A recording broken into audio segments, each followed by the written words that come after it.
কোভিডের পর একটি ভাইরাস নিয়ে বেশ আলোচনা চলছে, যার নাম হিউম্যান মেটা নিউমো ভাইরাস। এই ভাইরাসটি দিয়ে আক্রান্ত চীনে বেশ কিছু কেস পাওয়া গেছে এবং ভারতবর্ষ এই ভাইরাস নিয়ে বেশ আতঙ্ক ছড়িয়ে পড়ছে।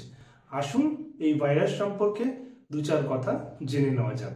এটি আরএনএ গ্রুপের একটি ভাইরাস।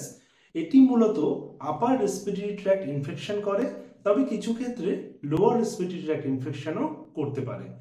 এই ভাইরাস দ্বারা আক্রান্ত হলে সাধারণত কমন কোল্ডের মতোই এর সিমটম হয়। নাক দিয়ে জল ঝরা, কফ ওঠা, জ্বর হওয়া, শ্বাসকষ্ট, বুকে সাই সাই শব্দ এবং র্যাশ এগুলো হতে পারে। আক্রান্ত ব্যক্তির ডাইরেক্ট কন্ট্যাক্টে এই ভাইরাস ছড়িয়ে পড়তে পারে এবং আক্রান্ত ব্যক্তির ব্যবহৃত জিনিস যেমন রুমাল, টাওয়েল এবং অন্যান্য জিনিসের মাধ্যমেও সেটা ছড়িয়ে পড়তে পারে। বাচ্চারা যাদের বয়স 5 বছরের নিচে এবং প্রবীণ নাগরিক যাদের বয়স 65-র ওপরে এবং যাদের ইমিউনো কম্প্রোমাইজ স্টেট রয়েছে তাদের ক্ষেত্রে এর ফ্যাটালিটি রেট একটু বেশি। যেহেতু এটি একটি ভাইরাল ইনফেকশন, কাজেই এই ভাইরাসে আক্রান্ত হলে অ্যান্টিবায়োটিকের তেমন খুব একটা রোল নেই।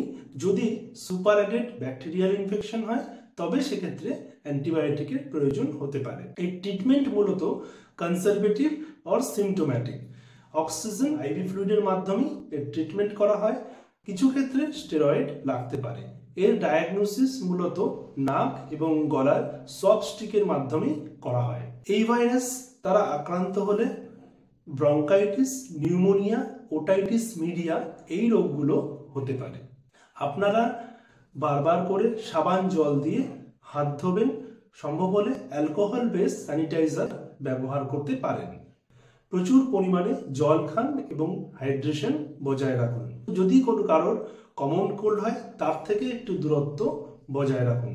আপনাদের যদি কমন কোল্ড হয় সেক্ষেত্রে অবশ্যই মাস্ক ব্যবহার করুন। আক্রান্ত বাচ্চার যদি জ্বর 103-এর ওপরে থাকে, প্রচুর পরিমাণে শ্বাসকষ্ট হয়, র্যাশ বেরোয় এবং আগের সিমটমগুলো যদি বাড়াবাড়ি হয় তবে ইমিডিয়েটলি ডাক্তারবাবুর পরামর্শ নিন এবং সেই মতো হসপিটালাইজড হন। মনে রাখবেন, এই ভাইরাস দ্বারা আক্রান্ত হলে বেশিরভাগ ক্ষেত্রেই সেটা সেলফ লিমিটিং এবং নিজে থেকেই সেরে যায়। কাজেই বেশি গুজব ছড়াবেন না। আজ এ পর্যন্তই। খুব ভালো থাকুন, সুস্থ থাকুন। নমস্কার।